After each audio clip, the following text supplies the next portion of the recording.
السلام علیکم ستړي مشه لیدونکو پام وکړئ تازه لاندو مهمو خبرونو ته افغان جګړه کانګرس د 14 کسیزې ارزونکو کمیټې جوړول تایید کړل د امریکا کانګرس په افغانستان کې د امریکا د ماتې د ارزونې په موخه د 14 کسیزې کمیټې جوړول تایید کړل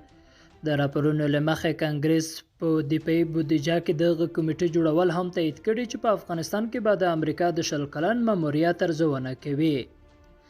بلور ته تازه پریکړه راکړه ورکړه په افغانۍ د سرغړونکو مجازات کیږي افغان حکومت د افغانۍ نرخ د ثابت ساتلو لپاره تازه پریکړه کړې ده د ریاست الوزرا مالیه وزارت کورنۍ چارو وزارت او د افغانستان بانک تازه پریکړه کړې چې له دې وروسته به په هیواد کې ټوله راکړه ورکړه او معاملات په افغانۍ ترسره کیږي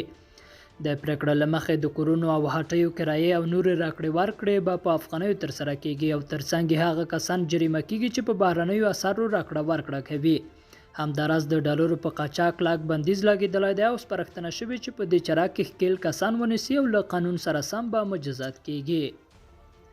د پاکستان لپاره د امریکا سفیر د ترهګرو پر ضد پر اقداماتو ټینګار کړی د پاکستان لپاره د امریکا نومول شوی سفیر ډونالډ بلوم د امریکا د سنا جرګې د بهرنیو اړیکو کمیټې ته وویل چې په پاکستان کې به ترهګرو ډلو لکه القاعده داعش پاکستاني طالبان جیش محمد او لشکر طیبه پر ضد د پریکنده اقداماتو پر اړتیا ټینګار وکړي